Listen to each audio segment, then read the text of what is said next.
ನದಿಯ ಮಧ್ಯದಲ್ಲಿ ಎರಡು ಮನೆಗಳು. ಟುನಿ ಚಿಚ್ಚು ಇಬ್ರು ಕೂಡ ಅಕ್ಕ ತಂಗಿಯರು. ಅವರ ಚಿಕ್ಕ ವಯಸ್ಸಲ್ಲೇ ಅವರ ತಂದೆ ತಾಯಿ ಇಬ್ರು ಕೂಡ ತೀರ್ಕೊಂಡಿದ್ರಿಂದ ಅವರ ಪಕ್ಕದ ಮನೆಯಲ್ಲಿದ್ದ ಮಹಿಹದ್ದು ಅವರಿಬ್ರನ್ನ ಅವ್ರ ಮನೆಗೆ ಕರ್ಕೊಂಡು ಹೋಗಿ ಹೆತ್ತ ಮಕ್ಕಳಿಗಿಂತ ಇವ್ರನ್ನ ತುಂಬಾ ಪ್ರೀತಿಯಿಂದ ನೋಡ್ಕೊಳ್ತಿದ್ರು. ಅವರಿಬ್ರು ದೊಡ್ಡವರಾಗಿ ಬೆಳೆದ್ಮೇಲೆ ಒಳ್ಳೆ ಸಂಬಂಧಗಳನ್ನ ನೋಡಿ ಇಬ್ರಿಗೂ ಮದುವೆನೂ ಮಾಡಿಟ್ರು. ಟುನಿ ಹಾಗೂ ಚಿಚುವಿನ ಗಂಡಂದ್ರು ಇಬ್ರು ಕೂಡ ಇವಾಗ ವಿದೇಶದಲ್ಲಿ ಕೆಲಸ ಮಾಡ್ತಾ ಇದ್ರು. ಆದ್ರಿಂದ ಟುನಿ ಹಾಗೂ ಚಿಚು ಪುನಃ ಮಹಿಹದ್ದಿನ ಮನೆಗೇನೆ ಬಂದು ಅಲ್ಲೇ ಊರಲ್ಲಿ ಸಿಗುವ ಚಿಕ್ಕ ಚಿಕ್ಕ ಕೆಲಸಗಳನ್ನ ನೋಡ್ಕೊಂಡು ಇಬ್ರು ತುಂಬಾ ಸಂತೋಷವಾಗಿ ಅವ್ರ ಜೀವನಾನ ಬಾಳ್ತಾ ಇದ್ರು. ಆದ್ರೆ ಅವರಿಬ್ಬರ ಮಧ್ಯದಲ್ಲಿ ಇರುವ ಆ ಪ್ರೀತಿ ಪ್ರೇಮ ಇದೆಲ್ಲ ಅದೇ ಊರಲ್ಲಿ ಬಾಳ್ತಾ ಇದ್ದ ಲೂಸಿ ಹಾಗೂ ಚೋಟುಗೂ ಸ್ವಲ್ಪ ಇಷ್ಟ ಆಗ್ಲಿಲ್ಲ. ಹೇಗಾದ್ರೂ ಮಾಡಿ ಅವರಿಬ್ರನ್ನ ಬೇರೆ ಮಾಡ್ಬೇಕು ಅಂತ ಅವರಿಬ್ರು ಅಂದ್ಕೊಳ್ತಿದ್ರು. ಹೀಗಿರುವಾಗ ಒಂದಿನ ಚಿಚುಕಾಗಿ ತರಕಾರಿ ತಗೊಂಡ್ ಬರೋದಕ್ಕೋಸ್ಕರ ಒಬ್ಳೆ ಮಾರ್ಕೆಟ್ಗೆ ಹೋಗ್ತಾ ಇದ್ದಾಗ ದಾರಿಯಲ್ಲಿ ಲೂಸಿ ಪಾರಿವಾಳ ಹಾಗೂ ಚೋಟುಗಿಳಿ ಇಬ್ರು ಅವಳನ್ನ ಭೇಟಿ ಮಾಡಿದ್ರು. ಆವಾಗ ಚೋಟು ನಗುತ್ತಾ, ಏನ್ ಚಿಚು, ನೀನೊಬ್ಳೆ ತರಕಾರಿ ತಗೊಳಕ್ಕೆ ಬಂದಿದೀಯಾ? ನಿಮ್ಮ ಅಕ್ಕ ಟುನಿ ನಿನ್ ಜೊತೆ ಬರ್ಲಿಲ್ವಾ? ಯಾವಾಗ್ಲೂ ಇಬ್ರು ಒಟ್ಟಿಗೆ ತಾನೇ ಮಾರ್ಕೆಟ್ಗೆ ಬರೋದು? ಇಲ್ಲ ಚೋಟು, ಇವತ್ತು ಅಕ್ಕ ಟುನಿಗೆ ಮನೇಲಿ ಸ್ವಲ್ಪ ಕೆಲ್ಸ ಇತ್ತು, ಅದಕ್ಕೆ ನಾನ್ ಮಾತ್ರ ಮಾರ್ಕೆಟ್ಗೆ ಬಂದೆ. ಹೌದು, ನೀವೇನು ತರಕಾರಿ ಎಲ್ಲಾನೋ ತಗೊಂಡಾಯ್ತಾ? ನಾವು ತರಕಾರಿ ತಗೊಳ್ಳೋದು ಇರ್ಲಿ ಚಿಚ್ಚು, ನಿನ್ನ ನೋಡಿದ್ರೇನೆ ತುಂಬಾ ಬೇಜಾರಾಗ್ತಾ ಇದೆ. ಪಾಪ ನೀನು ನಿನ್ನ ಅಕ್ಕ ಇಬ್ರು ಚಿಕ್ಕ ವಯಸ್ಸಿಂದ ತುಂಬಾ ಕಷ್ಟಪಟ್ಟು ನಿಮ್ ಜೀವನಾನ ಬಾಳ್ತಾ ಇದ್ದೀರಾ. ಆದ್ರೆ ಆ ಮಹಿ ಮಾತ್ರ ನಿಜ ಏನು ಅಂತ ಹೇಳ್ದೆ ಎಲ್ಲಾನು ಮುಚ್ಚಿಟ್ಟು ನಿಮ್ಮಿಬ್ರನ್ನ ಗುಲಾಮರ್ ತರ ನಡೆಸ್ತಾ ಇದ್ದಾಳೆ. ಆವಾಗ ಚಿಚ್ಚು ಆಶ್ಚರ್ಯದಿಂದ, ಏನ್ ಲೂಸಿ, ನಮ್ಮಮ್ಮ ನಮ್ಮ ಹತ್ರ ಏನ್ ಮುಚ್ಚಿಡ್ತಾ ಇದ್ದಾರೆ? ಯಾಕೆ ನಮ್ಮ ಅಮ್ಮನ ಬಗ್ಗೆ ಇಷ್ಟು ತಪ್ಪಾಗಿ ಮಾತಾಡ್ತಾ ಇದೀಯಾ? ಅವರು ನಮಗೆ ದೇವ್ರ ತರ, ಅವ್ರ ಬಗ್ಗೆ ಏನಾದ್ರೂ ಮಾತಾಡಿದ್ರೆ ನಾನ್ ಸುಮ್ನಿರಲ್ಲ, ನೋಡ್ಕೊ. ಅಯ್ಯೋ ಚಿಚ್ಚು, ನೀನ ನೋಡಿದ್ರೆ ನಿಜವಾಗ್ಲೂ ತುಂಬಾ ಬೇಜಾರಾಗ್ತಿದೆ ನನಗೆ. ಮಹಿ ಆತರ ಮಾಡಿಟ್ಟಿದ್ದಾಳೆ ನಿಮ್ಮನ್ನ. ನಿಮ್ಮಿಬ್ರಿಗೆ ಗೊತ್ತಿಲ್ಲದೆ ಇರೋ ವಿಷಯ ಏನು ಗೊತ್ತಾ? ನಿಮ್ಮ ಅಪ್ಪ ಅಮ್ಮ ಇಬ್ರು ಸಾಯೋದ್ಕಿಂತ ಮುಂಚೆನೆ ನಿಮ್ ಹೆಸರಲ್ಲಿ ಒಂದು ದೊಡ್ಡ ಜಾಗನ ಬರ್ದಿಟ್ಟು ಆ ಪತ್ರನ ಮಹಿ ಹತ್ರ ಕೊಟ್ಬಿಟ್ಟು ಅವರು ಸತ್ತೋದ್ರು. ಆ ವಿಷಯ ನಿಮ್ಮಿಬ್ರಿಗೂ ಗೊತ್ತಾ? ಏನೋ ನಮ್ಮ ಅಮ್ಮ ಅಪ್ಪ ಇಬ್ರು ಜಾಗನ ನಮ್ಮ ಹೆಸರಲ್ಲಿ ಬರ್ದಿಟ್ಬಿಟ್ಟು ಹೋದ್ರ? ಇದು ನಿಜಾನ ಚೋಟೋ? ನಿಜಾನೇ ಹೇಳ್ತಾ ಇದೀವಿ. ನಾವ್ ಯಾಕೆ ಸುಳ್ಳು ಹೇಳ್ಬೇಕು ಹೇಳು? ಆ ಜಾಗ ಎಷ್ಟ್ ಬೆಲೆ ಹೋಗುತ್ತೆ ಗೊತ್ತಾ? ಅದನ್ನ ಮಾರಿದ್ರೆ ವಿದೇಶದಲ್ಲಿ ಕೆಲಸ ಮಾಡುವ ನಿಮ್ ಗಂಡಂದ್ರೆ ಇಬ್ರು ಕೂಡ ಇಲ್ಲೇ ಬಂದು ಬಿಸ್ನೆಸ್ ಸ್ಟಾರ್ಟ್ ಮಾಡಿ ನಿಮ್ ಜೊತೆ ಸಂತೋಷವಾಗಿ ಬಾಳ್ಬೋದು. ಆದ್ರೆ ಆ ವಿಷಯನ ಮುಚ್ಚಿಟ್ಟು ಮಹಿಹದ್ದು ನಿಮ್ಮಿಬ್ರನ್ನ ಕೆಲ್ಸದವ್ರ ತರ ನಡೆಸ್ತಾ ಇದೆ. ಹೌದು ಚಿಚ್ಚು, ನಮ್ ಕಣ್ ಮುಂದೆನೆ ನಿಮ್ಮ ಅಪ್ಪ ಅಮ್ಮ ಸಾಯೋದ್ಕಿಂತ ಮುಂಚೆ ಆ ಪತ್ರನ ಬರ್ದು ಮಹಿಹದ್ ಹತ್ರ ಕೊಟ್ಟಿದ್ದು. ನಮಗ್ ವಿಷಯ ಗೊತ್ತು, ಆದ್ರೆ ಮಹಿ ಯಾಕೆ ನಿಮ್ಮ ಹತ್ರ ಮುಚ್ಚಿಡ್ತಿದ್ದಾಳೆ ಅನ್ನೋದು ನಂಗೆ ಅರ್ಥ ಆಗ್ತಿಲ್ಲ. ನನಗ್ ಯಾಕೋ ಆ ಆಸ್ತಿನ ಅವಳೇ ತಗೊಳ್ಬೇಕು ಅಂತ ಅಂದ್ಕೊಳ್ತಿದ್ದಾಳೋ ಏನೋ. ಲೂಸಿ ಹಾಗೂ ಚೋಟು ಹೇಳಿದ ಮಾತುಗಳನ್ನ ಚಿಚುಕಾಗೆ ಹಾಗೇನೆ ನಂಬದ್ಲು.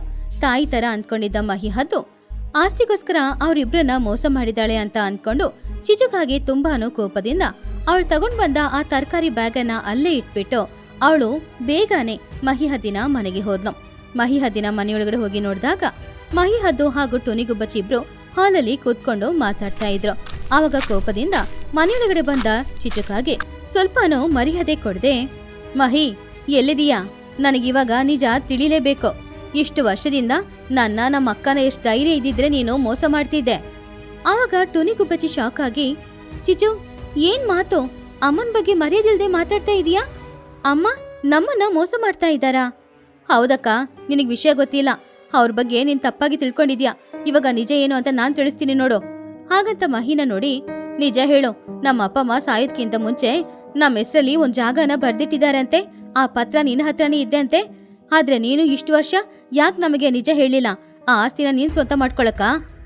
ಆವಾಗ ಮಹಿಹದ್ದು ಅದನ್ ಕೇಳಿ ಅಳುತ್ತಾ, ಚಿಚು ಏನ್ ಹೇಳ್ತಾ ಇದೀಯಾ? ಯಾಕೆ ರೀತಿ ಮಾತಾಡ್ತಿದ್ಯಾ? ನಿನ್ನನ್ನ ಇಷ್ಟು ವರ್ಷ ಕಷ್ಟಪಟ್ಟು ಬೆಳೆಸಿದ್ದಕ್ಕೆ ನನಗೆ ಒಳ್ಳೆ ಬಹುಮಾನನೇ ಕೊಟ್ಟಿದೀಯಾ. ನಿಮ್ಮ ಅಪ್ಪಮ್ಮನ ಆಸ್ತಿನ ನಾನ್ ಸ್ವಂತ ಮಾಡ್ಕೊಳಕ್ ನೋಡ್ತಾ ಇದ್ದೀನ. ಹಾಗಂತ ಯಾರ್ ನಿನ್ನ ಹತ್ರ ಹೇಳಿದ್ ಹೇಳು? ಹೌದು ಚಿಚು, ಮಹಿಯಮ್ಮ ಇಷ್ಟು ವರ್ಷ ನಮ್ಮನ್ನ ಎಷ್ಟು ಚೆನ್ನಾಗಿ ನೋಡ್ಕೊಳ್ತಿದ್ರು. ನೀನು ಯಾರ ಮಾತನ್ನ ಕೇಳಿ ಯಾಕೆ ಅವ್ರ ಬಗ್ಗೆ ತಪ್ಪಾಗಿ ಮಾತಾಡ್ತಾ ಇದೀಯಾ? ದಯವಿಟ್ಟು ಆ ರೀತಿ ಮಾತಾಡ್ಬೇಡ. ಅವ್ರ ಪಾಪ, ಅವ್ರು ನಮ್ಗೆ ಹೆತ್ತ ತಾಯಿಗೆ ಸಮಾನ. ಆವಾಗ ಚಿಚುಕಾಗಿ ತುಂಬಾ ಕೋಪದಿಂದ, ನೀನ್ ಸುಮ್ನಿರಕ್ಕ, ಇವ್ರು ಮಾಡೋ ಮೋಸದ ಬಗ್ಗೆ ನಿನಗೇನು ಗೊತ್ತಿಲ್ಲ. ಹಾಗಂತ ಮಹಿನ ನೋಡಿ, ನಿಜ ಹೇಳು, ನಮ್ಮ ಅಪ್ಪಮ್ಮನ ಆಸ್ತಿ ಎಲ್ಲಿದೆ? ನಿಜ ಹೇಳು. ಇಷ್ಟ ದಿನ ನೀನು ನಮ್ಮನ್ನ ಸಾಕಿದ್ದು ಪ್ರೀತಿಯಿಂದ ಅಲ್ಲ, ನಮ್ಮ ಅಪ್ಪಮ್ಮನ ಆಸ್ತಿನ ನೀನ್ ಸ್ವಂತ ಮಾಡ್ಕೊಳಕ್ಕೆ. ಮರ್ಯಾದೆಯಾಗಿ ಆ ಜಾಗ ಎಲ್ಲಿದೆ ಅಂತ ಹೇಳಿಲ್ಲ, ಆಮೇಲೆ ಮರ್ಯಾದೆ ಇರೋದಿಲ್ಲ. ಚೀಚು ಬಾಯ್ಕ್ ಬಂದ ಹಾಗೆ ಮಾತಾಡಿದನ್ನ ಕೇಳಿ ಪಾಪ ಮಹಿಹದ್ದಿನ ಮನಸ್ಸಿಗೆ ತುಂಬಾನು ನೋವಾಯ್ತು. ಇಷ್ಟ ದಿನ ಯಾರು ಇಲ್ದೇ ಇರುವ ಆ ಮಕ್ಕಳನ್ನ ಅಷ್ಟು ಪ್ರೀತಿಯಿಂದ ನೋಡ್ಕೊಂಡಿದ್ದಕ್ಕೆ ಅವರು ಕೊಟ್ಟ ಆ ಬಹುಮಾನ ಅವರಿಗೆ ಸ್ವಲ್ಪ ಇಷ್ಟ ಆಗ್ಲಿಲ್ಲ. ಮಹಿಹದ್ದು ತುಂಬಾನು ಕೋಪದಿಂದ, ಚಿಚು ಸಾಕ್ ಬಾಯಿ ಮುಚ್ಚು, ಎಷ್ಟು ಅಹಂಕಾರ ಇದ್ದಿದ್ರೆ ನನ್ನನ್ನ ಇಷ್ಟು ದಿನ ನಿಮ್ಮನ್ನ ನೋಡ್ಕೊಂಡ ನನ್ನನ್ನ ಈ ರೀತಿ ಎಲ್ಲ ಮಾತಾಡ್ತೀಯ ಅಲ್ವಾ? ಇವಾಗೇನು ನಿಮ್ಮ ಅಪ್ಪ ಅಮ್ಮ ನಿನಗೋಸ್ಕರ ಬಿಟ್ಟು ಅದ ಆಸ್ತಿ ಎಲ್ಲಿದೆ ಅಂತ ನಿನಗೆ ಗೊತ್ತಾಗ್ಬೇಕು ಅಷ್ಟೇ ತಾನೇ? ಹೇಳ್ತೀನಿ, ನಮ್ಮ ನದಿ ತೀರದಲ್ಲಿ ಒಂದು ಖಾಲಿ ಜಾಗ ಇದೆ ಅಲ್ವಾ, ಅದೇ ನಿಮ್ಮ ಅಪ್ಪ ಅಮ್ಮ ನಿಮ್ಗೋಸ್ಕರ ಕೊಟ್ಬಿಟ್ಟು ಹೋದ ಜಾಗ. ಆ ಜಾಗನ ಮಾರಿ ನಿಮಗೆ ಆ ಹಣನ ಕೊಡ್ಬೇಕು ಅಂತ ನಾನು ಎಷ್ಟು ಪ್ರಯತ್ನ ಪಟ್ಟೆ. ಆದ್ರೆ ನದಿಯಲ್ಲಿ ನೀರು ಜಾಸ್ತಿ ಆದ್ರೆ ಆ ನೀರೆಲ್ಲ ಬಂದು ನಿಲ್ಲೋದು ನಿಮ್ ಜಾಗದಲ್ಲೇ. ಅದಕ್ಕೆ ಯಾರು ಕೂಡ ಆ ಜಾಗನ ತಗೊಳಕ್ ಬರ್ತಾ ಇತ್ತಿಲ್ಲ. ನಿಮ್ಮಂತ ಆ ವಿಷಯ ಹೇಳಿದ್ರೆ ನೀವು ಬೇಜಾರು ಮಾಡ್ಕೊಳ್ತೀರಾ ಅಂತಾನೆ ಇಷ್ಟು ದಿನ ನಾನು ಆ ವಿಷಯ ಹೇಳಿಲ್ಲ. ಹಾಗಂತ ಹೇಳಿದಾಗ ಚಿಚುಕಾಗೆ ತುಂಬಾ ಬೇಜಾರಿಂದ, ಅಂದ್ರೆ ಆ ನದಿ ತೀರದಲ್ಲಿರುವ ಖಾಲಿ ಜಾಗನೇ ನಮ್ ಜಾಗನ, ಅದನ್ನ ಯಾರು ತಗೊಳ್ಳಿಲ್ವಾ? ಅದಕ್ಕೆ ನೀವು ನಮ್ಮ ಹತ್ರ ವಿಷಯನ ಹೇಳಿಲ್ವಾ? ಆವಾಗ ಟೊನಿಗುಬ್ಬಚ್ಚಿ, ನೋಡಿದ್ಯಾ ಚಿಚು, ಯಾರ್ಯಾರ ಮಾತನ್ನು ಕೇಳ್ಕೊಂಡ್ ಬಂದ್ಬಿಟ್ಟು ನಮ್ಮನ್ನ ಹೆತ್ತ ತಾಯಿಗಿಂತ ಚೆನ್ನಾಗಿ ನೋಡ್ಕೊಂಡ ಅಮ್ಮನ್ನ ನೀನು ಅನುಮಾನ ಪಡ್ತೀಯಾ? ನಿನಗೆ ಸ್ವಲ್ಪನಾದ್ರೂ ಬುದ್ಧಿ ಇದೆಯಾ? ಕ್ಷಮಾಪಣೆ ಕೇಳು, ಅಮ್ಮನ ಹತ್ರ ಕೇಳೋ. ಆವಾಗ ಚಿಚುಕಾಗೆ ಕಣ್ಣೀರನ್ನ ಒರೆಸ್ಕೊಂಡು ಸ್ವಲ್ಪ ಕೋಪದಿಂದ, ಸಾಕು ಟೊನಿ, ಯಾರೋ ನನ್ನ ಹತ್ರ ಕ್ಷಮಾಪಣೆ ಕೇಳ್ಬೇಕಾಗಿರೋ ಅವಶ್ಯಕತೆ ಇಲ್ಲ. ಇಷ್ಟು ದಿನ ನಿಮ್ಮಿಬ್ಬರನ್ನ ಹೆತ್ತ ತಾಯಿ ತರ ನೋಡ್ಕೊಂಡಿದ್ದಕ್ಕೆ ನಿನ್ ತಂಗಿ ನನಗೆ ಒಳ್ಳೆ ಬಹುಮಾನನೇ ಕೊಟ್ಟಿದ್ದಾಳೆ. ಆ ಬಹುಮಾನನೇ ಸಾಕು, ನಾನು ತುಂಬಾನೇ ಸಂತೋಷವಾಗಿದ್ದೀನಿ. ಇನ್ ಮುಂದೆ ನಿಮ್ಗೂ ನನಗೂ ಇರುವ ಬಂಧ ಇವಾಗ್ಲೇ ಮುರಿದೋಯ್ತು. ದಯವಿಟ್ಟು ನೀವಿಬ್ರು ನನ್ನ ಮನೆ ಬಿಟ್ಟು ಹೊರಗಡೆ ಹೋಗಿ. ಇನ್ನು ನಿಮ್ಗೂ ನನಗೂ ಏನೂ ಇಲ್ಲ. ಅಮ್ಮ ಪ್ಲೀಸ್ ಅಮ್ಮ, ಆ ರೀತಿ ಮಾತ್ರ ಹೇಳ್ಬೇಡಿ ಅಮ್ಮ. ಚಿಚು ಏನೋ ಗೊತ್ತಿಲ್ಲದೆ ಮಾತಾಡ್ಬಿಟ್ಲು. ಅವಳ ಪರವಾಗಿ ನಾನು ಕ್ಷಮಾಪಣೆ ಕೇಳ್ಕೊಳ್ತೀನಿ. ಈ ಊರಲ್ಲಿ ನಿಮ್ಮನ್ ಬಿಟ್ರೆ ನಮ್ಗೆ ಯಾರೂ ಇಲ್ಲಮ್ಮ. ನಮ್ಮನ್ನ ಮನೆ ಬಿಟ್ಟು ಹೊರಗಡೆ ಕಳಿಸ್ಬೇಡಿ ಅಮ್ಮ. ಇಲ್ಲ, ನಿನ್ ತಂಗಿ ನನ್ ಮನ್ಸಿಗೆ ತುಂಬಾನೇ ಸಂತೋಷ ಕೊಟ್ಬಿಟ್ಟಿದ್ದಾಳೆ. ಆ ಸಂತೋಷನ ನಾನು ತಡ್ಕೊಳ್ಬೇಕಲ್ವಾ? ಅದಕ್ಕೆ ನೀವಿಬ್ರು ಇಲ್ಲಿರ್ಬಾರ್ದು, ಮನೆ ಬಿಟ್ಟು ಹೊರಗಡೆ ಹೋಗಿ. ಹಾಗೆ ಟುನಿ ಎಷ್ಟೇ ಬೇಡ್ಕೊಂಡ್ರು ಮಹಿಹದ್ದಿನ ಕೋಪ ಕಡಿಮೆ ಆಗ್ಲಿಲ್ಲ. ಚಿಚುಕಾಗೆ ತಲೆ ಬಗ್ಗಿ ನಿಂತ್ಕೊಂಡಿದ್ಲು. ಮಹಿಹದ್ದು ಕೋಪದಿಂದ ಚಿಚು ಹಾಗೂ ಟುನಿ ಇಬ್ರನ್ನ ಹಾಗೇನೆ ಅವರ ಮಕ್ಕಳಾದ ಬುಜ್ಜಿ ಹಾಗೂ ಚಿನ್ನುನ ಮನೆ ಬಿಟ್ಟು ಹೊರಗಡೆ ಕಳಿಸ್ಬಿಟ್ರು ತುಂಬಾ ಬೇಜಾರಿಂದ. ಬೇರೆ ದಾರಿನೇ ಇಲ್ದೆ ಟುನಿ ಹಾಗೂ ಚಿಚು ಇವಾಗ ಅವರ ತಂದೆ ತಾಯಿ ಅವ್ರಿಗೋಸ್ಕರ ಬಿಟ್ಟು ಹೋಗಿದ್ದ ಆ ಜಾಗಕ್ಕೆ ಬಂದು ನಿಂತ್ಕೊಂಡಿದ್ರು. ನೋಡಿದ್ಯಾ ಚಿಚು, ಇವಾಗ ನಿನಗ್ ಸಂತೋಷನಾ? ಹೆತ್ತ ತಾಯಿ ತರ ನೋಡ್ಕೊಂಡಿದ್ದ ಮಹಿ ಅಮ್ಮನ ಬಾಯಿಗೆ ಬಂದ ಹಾಗೆ ನೀನು ಬೈದೆ. ಇವಾಗ ನಾವು ಬೀದಿಯಲ್ಲಿದ್ದೀವಿ. ಆವಾಗ ಚಿಚುಕಾಗೆ, ಅಕ್ಕ ಸಾರಿ ಅಕ್ಕ, ಆ ಚೋಟು ಲೂಸಿ ಇಬ್ರು ನನ್ ಬ್ರೈನ್ ವಾಶ್ ಮಾಡಿದ್ರ, ಅದಕ್ಕೆ ಗೊತ್ತಿಲ್ದೆ ಏನೇನೋ ಮಾತಾಡ್ಬಿಟ್ಟೆ. ಇವಾಗ ಏನ್ ಮಾಡೋದು? ನಮ್ಗೇಂತ ಇರೋದು ಈ ಜಾಗ ಮಾತ್ರ. ಇಲ್ಲೇ ನಾವಿಬ್ರು ಚಿಕ್ಕ ಮನೆನ ಕಟ್ಕೊಳ್ಬೇಕಾಗುತ್ತೆ. ಮಹಿ ಅಮ್ಮ ಹೇಳಿದ್ರು ಅಲ್ವಾ, ಇಲ್ಲಿ ನೀರ್ ಬರುತ್ತೆ ಅಂತ. ಅದಕ್ಕೆ ನೆಲದ ಮೇಲೆ ಮನೆ ಕಟ್ಕೊಳ್ಳದೆ ಏನಾದ್ರೂ ಮಾಡಿ ಸ್ವಲ್ಪ ಹೈಟಲ್ಲಿ ಮನೆ ಕಟ್ಕೊಳ್ಬೇಕು. ಹೈಟಲ್ಲಿ ಮನೆ ಕಟ್ಕೊಳ್ಳೋದ? ಅದಕ್ಕೆ ತುಂಬಾ ಖರ್ಚಾಗುತ್ತೆ ಅಕ್ಕ. ಮಳೆಗಾಲ ಇನ್ನು ಹತ್ರದಲ್ಲಿ ಇಲ್ಲ ಅಲ್ವಾ? ಮಳೆ ಬರುವಾಗ ನೋಡೋಣ. ನಾನಂತೂ ನೆಲದ ಮೇಲೇನೆ ಮನೆ ಕಟ್ಕೊಳ್ತೀನಕ್ಕ. ತುನಿಗುಬ್ಬಚ್ಚಿ ತುಂಬಾನೇ ಬುದ್ಧಿವಂತೆ. ಫ್ಯೂಚರ್ ಅಲ್ಲಿ ಯಾವುದೇ ಕಷ್ಟನೂ ಬರಬಾರ್ದು, ಅದಕ್ಕೋಸ್ಕರ ಏನಾದ್ರೂ ಪ್ಲಾನ್ ಮಾಡ್ಬೇಕು ಅಂತ ಅನ್ಕೊಂಡ್ಲು.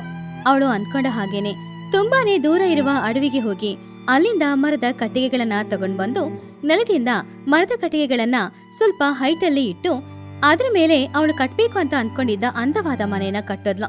ಇವಾಗ ನೆಲದಿಂದ ಆ ಮನೆ ಸ್ವಲ್ಪ ಹೈಟ್ ಅಲ್ಲಿ ಇತ್ತು. ಇವಾಗ ನೀರ್ ಬಂದ್ರೂ ಕೂಡ ಯಾವುದೇ ಸಮಸ್ಯೆನೂ ಇರಲ್ಲ.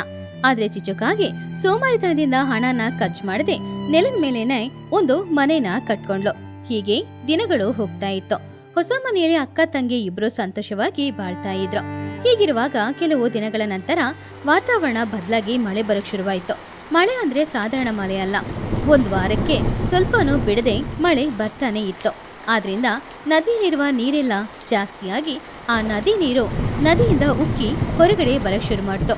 ಒಂದಿನ ರಾತ್ರಿಯ ಸಮಯ ಚಿಚುಕಾಗೆ ಅವಳ ಮಗ ಚಿನ್ನುಕಾಗೆ ಜೊತೆ ಮನೆಯಲ್ಲಿ ಮಲ್ಕೊಂಡು ನಿದ್ರೆ ಮಾಡ್ತಾ ಇದ್ದ ಆ ಸಮಯದಲ್ಲಿ ನದಿಯಲ್ಲಿದ್ದ ನೀರೆಲ್ಲ ಚಿಚುಕಾಗೆ ಮನೆಯೊಳಗಡೆ ಬಂತು. ಆವಾಗ ಮನೆಯಲ್ಲಿ ನಿದ್ರೆ ಮಾಡ್ತಾ ಇದ್ದ ಚಿಚುಗೆ ಎಚ್ಚರವಾಯ್ತು. ಅವಳು ಮನೆಯೊಳಗಡೆ ನೀರ್ ಬಂದಿದ್ದನ್ನ ನೋಡಿ ಭಯದಲ್ಲಿ, ಚಿನ್ನೋ ಚಿನ್ನೋ ಎದ್ದೇಳೋ, ಮನೆಯೊಳಗಡೆ ನದಿ ನೀರೆಲ್ಲ ಬಂದ್ಬಿಡ್ತು, ಅಪಾಯ, ಬೇಗ ಎದ್ದೇಳೋ. ಚಿನ್ನುಕಾಗೆ ಎದ್ದು, ಅಮ್ಮ ಏನಮ್ಮ ಇದು, ನೀರೆಲ್ಲ ಮನೆಯೊಳಗಡೆ ಬಂದಿದೆ, ನಂಗೆ ತುಂಬಾ ಭಯ ಆಗ್ತಿದೆ ಅಮ್ಮ.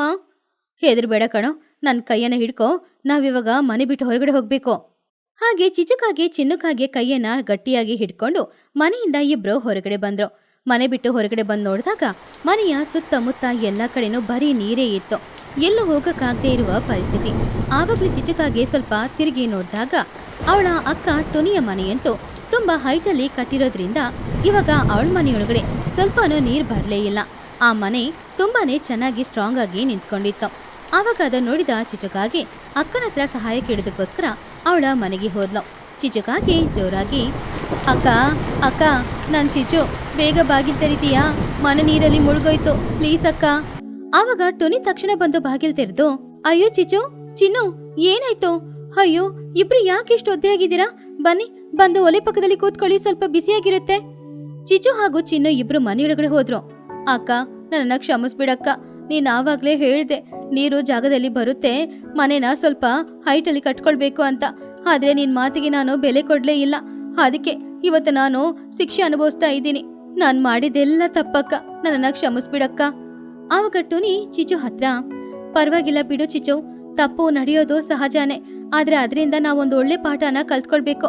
ಮಹಿ ಅಮ್ಮ ಹೇಳಿದ್ರಲ್ವಾ ನೀರು ನಮ್ ನೆಲಕ್ಕೆ ಬರುತ್ತೆ ಅಂತ, ಅದಕ್ಕೆ ನಾನು ಹೈಟ್ ಆಗಿ ಮನೆ ಕಟ್ಕೊಂಡಿದ್ದು. ಮಳೆ ಬಿಟ್ಮೇಲೆ ನಿನಗೂ ಹೈಟ್ ಆಗಿ ಮನೆ ಕಟ್ಕೊಳ್ಳೋಣ, ಸರಿನಾ? ನೀನೇನ್ ಬೇಜಾರ್ ಮಾಡ್ಕೊಳ್ಬೇಡ, ಅಕ್ಕ ಇದ್ದೀನಲ್ವಾ, ನಿನಗೋಸ್ಕರ ನಾನು ಏನ್ ಬೇಕಾದ್ರೂ ಮಾಡ್ತೀನಿ.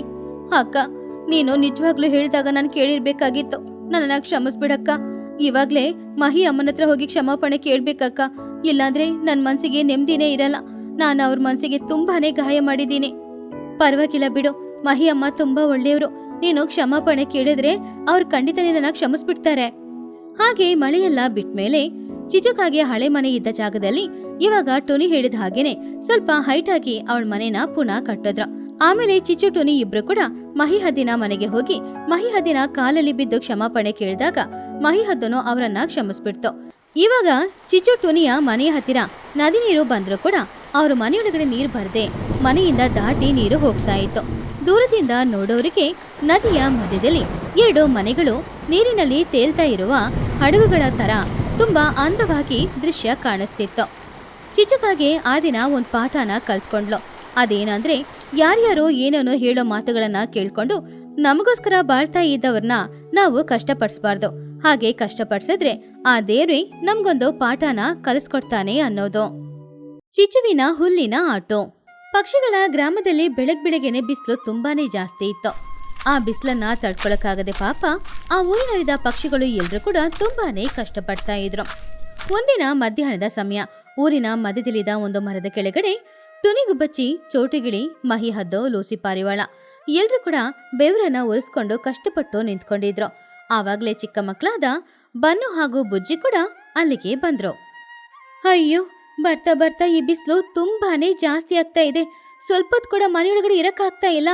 ಎಲ್ಲಾದ್ರೂ ಹೊರಗಡೆ ಹೋಗೋಣ ಅಂದ್ರೂ ಕೂಡ ತುಂಬಾನೇ ಸೆಕೆ ಆಗ್ತಾ ಇದೆ, ಹೊರಗಡೆ ಕಾಲಿಡಕ್ಕಾಗ್ತಿಲ್ಲ.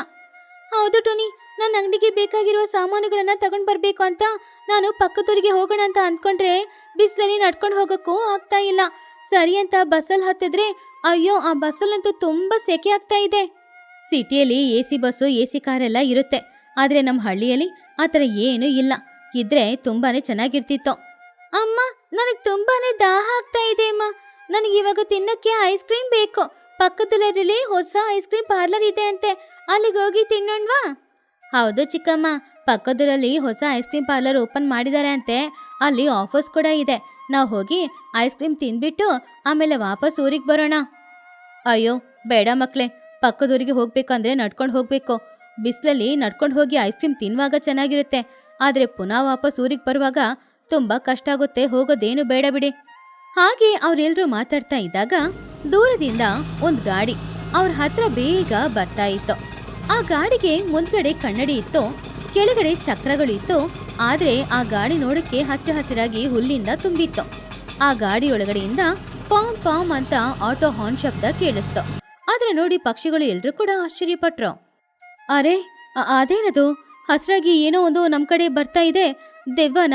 ನನಗೆ ಯಾಕೋ ತುಂಬಾನೇ ಭಯ ಆಗ್ತಾ ಇದೆ. ಅಯ್ಯೋ, ದೆವ್ವ ಅಲ್ಲ ಅದು. ಅದು ನೋಡಕ್ಕೇನೋ ಗಾಡಿ ತರನೇ ಇದೆ, ಆದ್ರೆ ಅದ್ರ ಸುತ್ತಮುತ್ತ ಹಸ್ರಾಗಿದೆ. ಅದು ಏನು ಅಂತ ಅರ್ಥ ಆಗ್ತಿಲ್ವಲ್ಲ. ಸರಿ, ಬರ್ತಾ ಇದೆ, ನೋಡೋಣ. ಆ ಗಾಡಿ ಅವ್ರೆಲ್ಲರ ಪಕ್ಕದಲ್ಲಿ ಬಂದು ನಿಂತ್ಕೊಳ್ತು. ಆ ಗಾಡಿಯೊಳಗಡೆಯಿಂದ ಜಿಪುಣತನಕ್ಕೆ ಫೇಮಸ್ ಆದ ಚಿಚುಕಾಗೆ ಕನ್ನಡಿಯಿಂದ ಇಣುಕಿ ನೋಡಿದ್ಲು. ಹಿಂದ್ಗಡೆ ಚಿನ್ನುಕಾಗೆ ಕೂತ್ಕೊಂಡಿದ್ದ. ಅವನ್ ಕೈಯಲ್ಲಿ ಒಂದು ವಾಟರ್ ಬಾಟಲ್ ಇತ್ತು, ಅದರಲ್ಲಿ ಓಟೆ ಹಾಕಿ ನೀರನ್ನ ಆ ಆಟೋ ಮೇಲೆ ಇದ್ದ ಹುಲ್ ಮೇಲೆ ಚೆಲ್ತಾ ಇದ್ದ. ಹಾಯ್ ಎವ್ರಿಬಡಿ, ಹೇಗಿದೆ ನನ್ನ AC ಆಟೋ? ಇದ್ರೊಳಗಡೆ ಕೂತ್ಕೊಂಡ್ರೆ ನಿಮಗೆ ಕಾಶ್ಮೀರಲ್ಲಿ ಆಟೋದಲ್ಲಿ ಕೂತ್ಕೊಂಡಿರೋ ಹಾಗಿರುತ್ತೆ.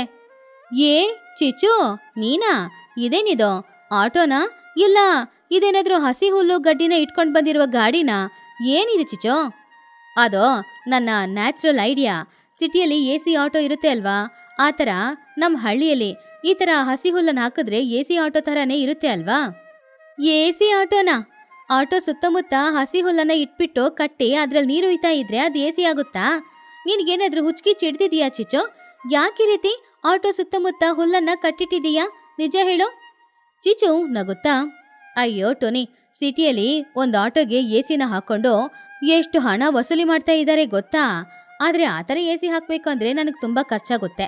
ನನ್ನ ಹತ್ರ ಅಷ್ಟು ಹಣ ಏನೂ ಇಲ್ಲ. ಅದಕ್ಕೆ ಈ ರೀತಿ ಸುತ್ತಮುತ್ತ ಹುಲ್ಲನ್ನ ಕಟ್ಟಿ ನ್ಯಾಚುರಲ್ AC ಮಾಡಿದೀನಿ. ನ್ಯಾಚುರಲ್ ACನಾ? ಅದ್ ಹೇಗೆ ಕೆಲಸ ಮಾಡುತ್ತೆ ಚಿಚೋ? ಅದು ಸುತ್ತಮುತ್ತ ಹುಲ್ಲು ಕಟ್ಟಿದ್ದೀನಲ್ವಾ, ಆ ಹುಲ್ಲಿನ ಮೇಲೆ ಆವಾಗವಾಗ ಚಿನ್ನು ಈ ನೀರನ್ನ ಉಯ್ತಾನೆ ಇರ್ತಾನೆ. ಆವಾಗ ಬಿಸಿಲು ಒಳಗಡೆ ಬರಲ್ಲ, ಒಳಗಡೆ ಸೆಕೆನೂ ಇರಲ್ಲ. AC ತರ ಕೆಲಸ ಮಾಡುತ್ತೆ. ಬೇಕಾದ್ರೆ ಒಂದ್ಸಲ ನನ್ನ ಆಟೋದಲ್ಲಿ ಹತ್ತಿ ಕೂತ್ಕೊಳ್ಳಿ, ಆವಾಗ ಗೊತ್ತಾಗುತ್ತೆ ನನ್ನ ಆಟೋದು. ಆವಾಗ ಪಾಪ ಚಿನ್ನು ಬೇಜಾರಿಂದ, ಹೌದು, ಎಲ್ರೂ ಬಂದು ಕೂತ್ಕೊಳ್ಳಿ. ನೆನ್ನೆ ರಾತ್ರಿ ಇಡೀ ನಮ್ಮಮ್ಮ ನನ್ನನ್ನು ನಿದ್ರೆ ಮಾಡೋಕೆ ಬಿಡಲೇ ಇಲ್ಲ. ನನ್ನನ್ನು ಹೊಲಕ್ಕೆ ಹೋಗಿ ಹಸಿ ಹುಲ್ಲನ್ನು ತಗೊಂಡು ಬರೋಕೆ ಹೇಳಿದ್ರು. ರಾತ್ರಿ ಇಡೀ ಹಸಿ ಹುಲ್ಲನ್ನು ಕಟ್ಕೊಂಡು ನಿದ್ರೇನೂ ಮಾಡಿದೆ. ಇಲ್ಲಿ ನೋಡಿ ಎಷ್ಟು ನೀರು ಉಯ್ತಾ ಇದ್ದೀನಿ ಅಂತ. ಲೂಸಿ ಪಾರಿವಾಳ ನಗುತ್ತಾ, ಚಿಚು, ನೀನು ಜಿಪುಣಿ ಅಂತ ಎಲ್ರಿಗೂ ಗೊತ್ತು, ಆದ್ರೆ ಈ ಐಡಿಯಾ ಅಂತೂ ತುಂಬಾ ಚೆನ್ನಾಗಿದೆ. ಅಮ್ಮ, ಪಕ್ಕದವರಿಗೆ ನಡ್ಕೊಂಡು ಹೋಗೋದು ಬಿಸಿಲಲ್ಲಿ ಕಷ್ಟ ಅಂತ ಹೇಳಿದ್ರಿ ತಾನೆ. ಇವಾಗ ಚಿಚು ಆಂಟಿದು ಹಸಿ ಹುಲ್ಲು ಆಟೋ ಇದೆ ಅಲ್ವಾ, ಅದ್ರಲ್ಲಿ ಹೋಗೋಣ ಬನ್ನಿ. ಹೌದೌದು, ಹಸಿ ಹುಲ್ಲು ಆಟೋ AC ತರ ಇರುತ್ತೆ ಅಂತೆ. ಐಸ್ ಕ್ರೀಮ್ನ ತಗೊಂಡು ಆ ACಯಲ್ಲೇ ಕೂತ್ಕೊಂಡು ತಿನ್ಬೋದಲ್ವಾ? ಸರಿ ಸರಿ ಹೋಗೋಣ. ಚಿಚು, ಪಕ್ಕದವರಿಗೆ ಆಟೋದಲ್ಲಿ ಹೋಗೋಕ್ಕೆ ಎಷ್ಟು ಕೇಳ್ತೀಯಾ? ಸಾಧಾರಣವಾದ ಆಟೋ ಅಂದರೆ 10 ರೂಪಾಯಿ ಕೇಳ್ತಾರೆ. ನೀನು ನಮ್ಮ ಫ್ರೆಂಡ್ ತಾನೆ, ಒಂದು 8 ರೂಪಾಯಿ ಸಾಕಾ? ಏನೋ 8 ರೂಪಾಯಾ? ಏನು ಹೇಳ್ತಾ ಇದೆಯಾ ಟುನಿ ನೀನು? ಇದು ಸಾಧಾರಣ ಆಟೋ ಅಲ್ಲ, AC, ನ್ಯಾಚುರಲ್ AC ಆಟೋ. ಇದಕ್ಕೆ 20 ರೂಪಾಯಿ ಇದ್ರೂ ಬೇಕು. 5 ರೂಪಾಯಿ ಹುಲ್ ಕಟ್ಟಿದ್ದಕ್ಕೆ, 5 ರೂಪಾಯಿ ನೀರುಯ್ಯೋದಕ್ಕೆ 20 ರೂಪಾಯಿ. ಏನು 20 ರೂಪಾಯಾ? ಚಿಚು, ನೀನು ಫೇರ್ ಕಲೆಕ್ಟ್ ಮಾಡ್ತಾ ಇದೀಯಾ ಇಲ್ಲ ದರೋಡೆಕೋರರ ಥರ ದೋಚ್ಕೊಳ್ತಿದ್ಯಾ? ಇದು ತುಂಬಾ ಅನ್ಯಾಯ ಅಲ್ವಾ? ಅಯ್ಯೋ ಚೋಟು, ಹೊರಗಡೆ ಬಿಸಿಲು ಹೇಗೆ ಹೊಡಿತಾ ಇದೆ ಅಂತ ಸ್ವಲ್ಪ ನೋಡು. ಈ ಬಿಸಿಲಲ್ಲಿ ನಡ್ಕೊಂಡು ಹೋಗೋಕ್ಕಾಗುತ್ತಾ ಪಕ್ಕದೂರ್ ತನಕ? ಇದೇ ನನ್ನ ಆಟೋದಲ್ಲಿ ಬಂದ್ರೆ AC ಹಾಕ್ದ ಹಾಗೆ ಇರುತ್ತೆ. ಯಾವುದೇ ಕಷ್ಟನೂ ಇಲ್ಲದೆ ನೀವೆಲ್ಲರೂ ಹೋಗ್ಬಿಟ್ಟು ಬರ್ಬೋದಲ್ವಾ? ಸರಿ ಸರಿ, ಈ ಬಿಸಿಲಲ್ಲಿ ನಡ್ಕೊಂಡು ಹೋಗೋದು ತುಂಬಾ ಕಷ್ಟನೇ. ಫೇರ್ ಜಾಸ್ತಿ ಇದ್ರೂ ಕೂಡ ಹೋಗೋಣ ಬನ್ನಿ, ಎಲ್ರೂ ಕೂತ್ಕೊಳ್ಳಿ. ಹಾಗೆ ಮಹಿಹದ್ದು, ಚೋಟಿಗಿಳಿ, ಟುನಿಗುಬಚ್ಚಿ, ಲೂಸಿ ಪಾರಿವಾಳ, ಬನ್ನು, ಚಿನ್ನು ಎಲ್ರೂ ಹತ್ತಿ ಆ ಆಟೋದಲ್ಲಿ ಕೂತ್ಕೊಂಡ್ರು. ಆಟೋದಲ್ಲಿ ಅವರೆಲ್ಲರೂ ಕೂತ್ಕೊಂಡ್ಮೇಲೆ ನಿಜವಾಗ್ಲೂ ಆ ಹಸಿ ಹುಲ್ಲಿನ ಸಹಾಯದಿಂದ ಆಟೋ ಒಳಗಡೆ AC ಹಾಕಿದ ತರ ತುಂಬಾ ತಂಪಾಗಿತ್ತು. ಚಿಚುಕಾಗೆ ತುಂಬಾನು ಸಂತೋಷದಿಂದ ಎಲ್ಲನ ಆಟೋದಲ್ಲಿ ಕೂರಿಸ್ಕೊಂಡು ಪಕ್ಕದ ಊರಿಗೆ ಹೊರಟ್ಲು. ಅಮ್ಮಯ್ಯ, ಚಿಚು, ನೀನು ಜಾಸ್ತಿ ಹಣ ತಗೊಂಡ್ರು ಕೂಡ ನಿಜವಾಗ್ಲೂ ನಿನ್ನ ಆಟೋ ಇವಾಗ AC ಆಟೋ ತರನೇ ಇದೆ. ಕೂತ್ಕೊಂಡ್ರೆ ತುಂಬಾ ತಂಪಾಗಿ ಗಾಳಿ ಬೀಸ್ತಾ ಇದೆ. ಹೌದು ಟುನಿ, ಈ ಹಸಿ ಹುಲ್ಲು ವಾಸನೆ ಕೂಡ ತುಂಬಾ ಚೆನ್ನಾಗಿ ಬರ್ತಾ ಇದೆ ಅಲ್ವಾ? ಹೌದ್ ಕಣು ಚಿನ್ನು, ಎಲ್ಲಿಂದ ಹುಲ್ ಕೊಯ್ಕೊಂಡು ಬಂದೆ? ಹುಲ್ ವಾಸನೆ ತುಂಬಾನೇ ಚೆನ್ನಾಗಿದೆ. ಅವಾಗ ಚಿಚ್ಚು ಹೆಮ್ಮೆಯಿಂದ, ನೋಡಿದ್ರಾ, ನಾನೆಲ್ಲ ಐನ್ಸ್ಟೀನ್ ಫ್ಯಾಮಿಲಿಗೆ ಸೇರಿದವಳು. ನಾನು ಏನಾದ್ರೂ ಒಂದು ಐಡಿಯಾ ಮಾಡಿದ್ರೆ ಆ ಐಡಿಯಾ ಫುಲ್ ವರ್ಕೌಟ್ ಆಗುತ್ತೆ. ಬನ್ನಿ, ಎಲ್ರು ಜಾಲಿಯಾಗಿ ಹೋಗ್ಬಿಟ್ಟು ಬರೋಣ. ಚಿಚುಕಾಗಿಯ ಆಟೋ ಪಕ್ಕದೂರಿಗೆ ಬಂದು ಸೇರಿತು. ಪಕ್ಕದೂರಿನಲ್ಲಿ ಐಸ್ ಕ್ರೀಮ್ ಪಾರ್ಲರ್ಗಿಂತ ಮುಂಚೆನೆ ಒಂದು ತರಕಾರಿ ಸಂತೆ ಬಂತು. ಆ ಸಂತೆಯಲ್ಲಿ ಇನ್ನೊಂದ್ ಕಡೆ ಸುಮಾರು ಹಸುಗಳು, ಸುಮಾರು ಕುರಿಗಳು ಹಸುವಿಂದ ಕಷ್ಟಪಡ್ತಾ ಇತ್ತು. ಯಾಕಂದ್ರೆ ಬೇಸಿಗೆ ಕಾಲ ಹಸಿ ಹುಲ್ಲು ತಿನ್ನಕ್ಕೆ ಸಿಗ್ಲಿಲ್ಲ ಅನ್ನೋದ್ರಿಂದ ಅವುಗಳೆಲ್ಲ ಹಸುವಿಂದ ಇತ್ತು. ಹೀಗಿರುವಾಗ ಚಿಚುಕಾಗಿ ಅವಳ ಗಾಡಿನ ಒಂದು ಅಂಗಡಿ ಮುಂದ್ಗಡೆ ನಿಲ್ಲಿಸಿ ಕೆಳಗಡೆ ಇಳಿದ್ಲು. ನೀವೆಲ್ರೂ ಇಲ್ಲೇ ಇರಿ, ನಾನು ಹೋಗಿ ಸ್ವಲ್ಪ ನೀರು ಕುಡ್ಕೊಂಡು ಬರ್ತೀನಿ. ಚಿನ್ನು, ಪುನಃ ಆಟೋ ಮೇಲೆ ಇರುವ ಹುಲ್ಲಲ್ಲಿ ನೀರ್ ಚೆಲ್ಲೋ. ಸರಿ ಅಮ್ಮ. ಚಿನ್ನುಕಾಗಿ ಆಟೋದ ಮೇಲೆ ಇದ್ದ ಆ ಹುಲ್ಲುಗಳಿಗೆ ನೀರ್ ಹಾಕ್ತಾ ಇದ್ದಾಗ ಅಲ್ಲಿ ಬೀಸುವ ಗಾಳಿಗೆ ಆ ಹಸಿ ಹುಲ್ಲಿನ ವಾಸನೆ ದೂರದಲ್ಲಿದ್ದ ಹಸುಗಳಿಗೂ ಕುರಿಗಳಿಗೂ ಹೋಯ್ತು. ಹಸುಗಳೆಲ್ಲ ತಲೆನ ಎತ್ತಿ ನೋಡಿದಾಗ ದೂರದಲ್ಲಿ ಆಟೋ ಮೇಲೆ ಸುಮಾರು ಹಸಿ ಹುಲ್ಲನ್ನ ಹಿಡ್ದಿದ್ದನ್ನ ನೋಡಿ ಆಸೆಯಿಂದ ಆ ಹುಲ್ಲನ್ನ ತಿನ್ನೋದಕ್ಕೋಸ್ಕರ ಹಸುಗಳು ಕುರಿಗಳು ಎಲ್ಲ ಬರ್ತಾ ಇದ್ದಾಗ ಬುಜ್ಜಿ ಅದನ್ನ ನೋಡಿದ್ಲು. ಅಮ್ಮ ಅಮ್ಮ, ಅಲ್ಲಿ ನೋಡು, ಆ ಹಸುಗಳು ನಮ್ಮ ಆಟೋ ಹತ್ರನೇ ಬರ್ತಾ ಇದೆ. ನಮ್ ಮೇಲೆ ಅವುಗಳಿಗೆ ಏನ್ ಕೋಪ? ಗೊತ್ತಿಲ್ಲ ಬುಜ್ಜಿ, ನಾವ್ ಯಾರಾದ್ರೂ ಕೆಂಪು ಕಲರಲ್ಲಿ ಬಟ್ಟೆ ಹಾಕೊಂಡಿದ್ವಾ? ಇಲ್ವಲ್ಲ, ಯಾರು ಹಾಕೊಂಡಿಲ್ಲ ಅಲ್ವಾ? ನನಗೆ ಯಾಕೋ ಭಯ ಆಗ್ತಾ ಇದೆ ಟುನಿ. ಅವುಗಳು ಬರೋ ಸ್ಪೀಡಿಗೆ ನಮ್ಮನ್ನ ಗೊದ್ಬಿಡುತ್ತೋ ಏನೋ. ಚಿಚು ಚಿಚು, ಸ್ವಲ್ಪ ಬೇಗ ಬಾರೆ. ಹಾಗೆ ಚೋಟು ಕರಿತಾ ಇದ್ದಾಗ್ಲೇ ಸುಮಾರು ಹಸುಗಳು ಕುರಿಗಳು ಎಲ್ಲಾನು ಅವ್ರ ಆಟೋ ಹತ್ರ ಬಂದು ನಿಂತ್ಕೊಳ್ತು. ಅವುಗಳು ಇವರನ್ನ ಏನು ಮಾಡೋದಕ್ಕೋಸ್ಕರ ಬಂದಿಲ್ಲ. ಆಟೋದಲ್ಲಿ ಕಟ್ಟಿದ್ದ ಆ ಹಸಿ ಹುಲ್ಲನ್ನ ತಿನ್ನೋದಕ್ಕೋಸ್ಕರ ಬಂದು ಹಸಿ ಹುಲ್ಲನ್ನ ಕಿತ್ತು ತಿಂತಾ ಇತ್ತು. ಅದ್ರಲ್ಲೂ ಒಂದು ಹಸು ಆಟೋ ಮೇಲೆ ಹತ್ತಿ ನಿಂತ್ಕೊಂಡು ತಿಂತಾ ಇತ್ತು. ಅಯ್ಯೋ ದೇವ್ರೆ, ಈ ಹಸುಗಳೆಲ್ಲ ಸೇರಿ ನಮ್ಮ ಆಟೋನ ತಿಂದ್ಬಿಡ್ತೆ ಏನೋ ಅಂತ ಭಯ ಆಗ್ತಿದೆ. ಅಮ್ಮ, ಈ ಹಸು ನನ್ ಕೂದ್ಲನ್ನ ಎಳಿತಾ ಇದೆ. ನನ್ ಕೂದ್ಲನ್ನ ಹುಲ್ಲಂತ ಅನ್ಕೊಳ್ತಾ ಏನೋ, ನನ್ನನ್ ಕಾಪಾಡಮ್ಮ. ಹೇ ಶು ಶು, ನನ್ ಮಗಳನ್ನ ಬಿಡಿ, ಶು ಶು. ಆದ್ರೂ ಹಸುಗಳು ಹೋಗ್ಲೇ ಇಲ್ಲ. ಅಯ್ಯೋ ದೇವ್ರೆ, ಇಲ್ಲೇ ಕೂತ್ಕೊಂಡಿದ್ರೆ ಈ ಹಸುಗಳು ನಮ್ಮನ್ನು ಕೂಡ ತಿಂದ್ಬಿಡ್ತೆ ಏನೋ ಅಂತ ಭಯ ಆಗ್ತಾ ಇದೆ. ಆಂಟಿ, ಇಲ್ಲೊಂದ್ ಕುರಿ ನನ್ನ ಕಾಲ್ನ ಇಟ್ಕೊಂಡು ಎಳಿತಾ ಇದೆ. ಏ ಕುರಿಮರಿ, ಅದು ನನ್ ಕಾಲು, ಹಸಿ ಹುಲ್ಲಲ್ಲ. ನನ್ನನ್ನ ಬಿಟ್ಬಿಡಮ್ಮ ತಾಯಿ, ನನ್ನನ್ನ ನೀನೇ ತಿಂದ್ಬಿಡ್ತೀಯನೋ ಭಯ ಆಗ್ತಿದೆ. ಪಕ್ಷಿಗಳು ಎಲ್ರು ಕೂಡ ಹೆದರ್ಕೊಂಡು ಇವುಗಳಿಂದ ತಪ್ಪಿಸ್ಕೊಳಕ್ಕಾಗಲ್ಲ ಅಂತ ಆ ಆಟೋದಿಂದ ಎಲ್ರು ಹೊರಗಡೆ ಬಂದು ನಿಂತ್ಕೊಂಡಿದ್ರು. ಆವಾಗ್ಲೇ ನೀರ್ ಕುಡ್ದು ಆಟೋ ಹತ್ರ ಬಂದ ಚಿಚುಕಾಗೆ ಅವಳ ಆಟೋವಿನ ಪರಿಸ್ಥಿತಿ ಹಾಗಿರೋದನ್ನ ನೋಡಿ ಪಾಪ ತುಂಬಾನು ಬೇಜಾರ್ ಮಾಡ್ಕೊಂಡ್ಲು. ಅಯ್ಯಯ್ಯೋ, ಇದೇನಿದು, ಹಸುಗಳೆಲ್ಲ ಸೇರಿ ನನ್ನ ಆಟೋನ ಖಾಲಿ ಮಾಡ್ತಾ ಇದೆ. ಏಯ್ ಶು ಶು, ಹಸುಗಳೇ ಏನ್ ಮಾಡ್ತಾ ಇದೀರಾ, ಹೋಗಿಲಿಂದ, ಇದು ನನ್ನ ಆಟೋ. ಹಾಗಂತ ಚಿಚು ಎಷ್ಟೇ ಹೇಳಿದ್ರು ಹಸುಗಳು ಅವಳ ಮಾತನ್ನ ಕೇಳಲೇ ಇಲ್ಲ. ಅವುಗಳು ಆ ಹುಲ್ಲನ್ನ ಹಾಗೇನೆ ತಿಂತಾ ಇತ್ತು. ಅಯ್ಯೋ ದೇವ್ರೆ, ನನ್ನ 1 ಲಕ್ಷ ರೂಪಾಯಿ ವ್ಯಾಪಾರ 1 ನಿಮಿಷದಲ್ಲಿ ಹಾಳು ಮಾಡ್ತಾ ಇದ್ದೀರಲ್ವಾ. ಅಯ್ಯೋ ಚಿನ್ನು, ಹೋಗಿ ಒಂದ್ ಕಟ್ಟಿಗೆ ತಗೊಂಡ್ ಬರೋ, ಇದನ್ನೆಲ್ಲ ಇಲ್ಲಿಂದ ಓಡಿಸ್ಬೇಕು. ಆವಾಗ ಚಿನ್ನು ಹೆದರ್ಕೊಂಡೆ, ನಾನ್ ಬರೋಲ್ಲಮ್ಮ, ನಾನು ಅದನ್ನ ಓಡ್ಸಕ್ ಬಂದ್ರೆ ಅದು ನನ್ನನ್ನ ಹುಲ್ಲ ಅಂತ ಅಂದ್ಕೊಂಡು ತಿಂದ್ರು ತಿನ್ನುತ್ತೆ. ನಾನು ಆವಾಗ್ಲೇ ಹೇಳ್ದೆ ತಾನೆ, ಇಂಥ ಐಡಿಯಾ ಎಲ್ಲ ಬೇಡ ಅಂತ. ಆವಾಗ ಟುನಿಗುಬ್ಬಚ್ಚ ಅದನ್ನ ನೋಡಿ ನಗುತ್ತಾ, ಅಯ್ಯೋ ಚಿಚು, ನಿನ್ ಎಸಿ ಆಟೋ ಇವಾಗ ಖಾಲಿ ಆಟೋ ಆಗ್ತಾ ಇದೆ. ಆ ಹಸಿ ಹುಲ್ಲು ವಾಸನೆ ಚೆನ್ನಾಗಿತ್ತಲ್ವಾ, ಹಸುಗಳಿಗೆ ಹಸುವಾಗಿರ್ಬೋದು, ಅದಕ್ಕೆ ಪಾಪ ಅವುಗಳು ತಿನ್ಲಿ ಬಿಡು. ಹಾ ಹೌದು ಟೋನಿ, ನಾವೆಲ್ರೂ ಊಟ ಬೇಕು ಅಂದ್ರೆ ಹೋಟೆಲ್ಗೆ ಹೋಗ್ಬೇಕು. ಆದ್ರೆ ಪರವಾಗಿಲ್ಲ ಚಿಚು, ಆ ಹಸುಗಳಿಗೋಸ್ಕರ ಸ್ಪೆಷಲ್ ಮೀಲ್ಸ್ ನ ಹತ್ರನೇ ತಗೊಂಡ್ ಬಂದು ಕೊಟ್ಟಿದ್ದಾಳೆ. ಚಿಚು, ಈ ಎಸಿ ಆಟೋಗೆ ನಮ್ಮ ಹತ್ರ 10 ರೂಪಾಯಿ ಎಕ್ಸ್ಟ್ರಾ ಬೇಕು ಅಂತ ಕೇಳ್ದೆ ಅಲ್ವಾ, ಇವಾಗ ಈ ಹಸುಗಳ ಹತ್ರ ಕೇಳ್ಕೊ, ಒಂದೊಂದು ಹಸು ಹತ್ರನು 100 ರೂಪಾಯಿ ವಸೂಲ್ ಮಾಡು. ಚಿಚುಕಾಗೆ ತುಂಬಾನೇ ಬೇಜಾರಿಂದ, ಎಲ್ರೂ ನಗಾಡ್ತಾ ಇದ್ದೀರಾ, ಇದು ನೋಡಕ್ಕೆ ನಿಮ್ಗೆ ಕಾಮಿಡಿ ತರ ಇದೆಯಾ? ನಾನು ಎಷ್ಟು ಕಷ್ಟಪಟ್ಟು ಈ ಆಟೋನ ರೆಡಿ ಮಾಡಿದೆ. ನನ್ ವ್ಯಾಪಾರ ಮೊದಲನೇ ದಿನಾನೇ ಇವಾಗ ಹಾಳಾಯ್ತಲ್ವಾ. ಅಯ್ಯೋ ದೇವ್ರೆ, ಇಂಥ ಐಡಿಯಾ ನನಗ್ ಯಾಕೆ ಬಂತೋ ಏನೋ. ಸ್ವಲ್ಪ ಸಮಯದಲ್ಲಿ ಆ ಹಸುಗಳು ಕುರಿಗಳು ಎಲ್ಲಾನು ಸೇರಿ ಆ ಹುಲ್ಲನ್ನ ತಿಂದು ತುಂಬಾನು ಸಂತೋಷದಿಂದ ಅಲ್ಲಿಂದ ಹೋಯ್ತು. ಇವಾಗ ಖಾಲಿಯಾಗಿರುವ ಅವಳ ಆಟೋನ ನೋಡಿ ಚಿಚು ಅಳ್ತಾ ಇದ್ಲು. ಆವಾಗ ಚಿಕ್ಕ ಮಕ್ಕಳು ದೊಡ್ಡವರು ಎಲ್ರು ಕೂಡ ಚಿಚುಕಾಗಿ ಆ ಪರಿಸ್ಥಿತಿಯನ್ನ ನೋಡಿ ಜೋರಾಗಿ ನಗಾಡ್ತಾ ಇದ್ರು. ಆಂಟಿ, ಇವಾಗ ನಿಮ್ ಆಟೋದಲ್ಲಿ ಕೂತ್ಕೊಂಡ್ರೆ ಫ್ರೀ ಎಸಿ ಬರುತ್ತಾ ಇಲ್ಲ ಫ್ರೀ ಹೀಟರ್ ಬರುತ್ತಾ? ಹೀಟರ್ ಅಲ್ಲ ಬುಜ್ಜಿ, ಇವಾಗ ಹತ್ತಿ ಕೂತ್ಕೊಂಡ್ರೆ ಸಗಣಿ ವಾಸನೆ ಬರೋದು. ನಗಾಡ್ರೋ ನಗಾಡಿ, ಎಲ್ಲ ನನ್ನ ಆಣೆ ಬರಹ. ನಾನು ನನ್ನ ಜಿಪ್ಪಣತನದಿಂದ ಎಸಿ ಹಾಕೊಳ್ದೆ ಎಸಿ ತರ ಮಾಡ್ಬೇಕಂತ ಅಂದ್ಕೊಂಡೆ ನೋಡು, ಅದಕ್ಕೆ ನನಗೆ ಈ ಶಿಕ್ಷೆ. ಸರಿ ಸರಿ, ಬನ್ನಿ ಎಲ್ರು ಹತ್ತಿ ಕೂತ್ಕೊಳ್ಳಿ, ನಿಮ್ಮನ್ನ ಫ್ರೀಯಾಗಿನೇ ನಾನು ಊರಿಗೆ ಕರ್ಕೊಂಡು ಹೋಗ್ತೀನಿ. ಏನೋ ಫ್ರೀಯಾಗಿನಾ? ಇದು ಕನ್ಸಾ ನನ್ಸಾ? ಬನ್ನಿ ಬನ್ನಿ, ಫ್ರೀಯಾಗಿ ಕರ್ಕೊಂಡು ಹೋಗ್ತಾಳೆ ಅಂತೆ ಚಿಚು. ಎಲ್ರು ಹತ್ತಿ ಕೂತ್ಕೊಳ್ಳಿ, ಬೇಗ ಊರಿಗೆ ಹೋಗೋಣ. ಎಲ್ರು ಬೇಗ ಚಿಚುಕಾಗಿ ಆಟೋದಲ್ಲಿ ಹತ್ತಿ ಕೂತ್ಕೊಂಡ್ರು. ಚಿಚುಕಾಗಿ ಆಟೋ ಅಲ್ಲಿಂದ ಸ್ಟ್ರೈಟ್ ಆಗಿ ಐಸ್ ಕ್ರೀಮ್ ಪಾರ್ಲರ್ಗೆ ಹೋಯ್ತು. ಐಸ್ ಕ್ರೀಮ್ ತಿಂದ್ಮೇಲೆ ಎಲ್ರು ಅಲ್ಲಿಂದ ಅವ್ರವ್ರ ಊರಿಗೆ ಹೊರಟ್ರು. ಈ ರೀತಿ ಆ ದಿನ ಚಿಚುಕಾಗಿಯ ಬುದ್ಧಿವಂತ ಅಂತ ಅಂದ್ಕೊಂಡು ಮಾಡಿದ ಒಂದು ಐಡಿಯಾ ಎಲ್ರಿಗೂ ಕಾಮಿಡಿ ತರಾನೇ ಇತ್ತು.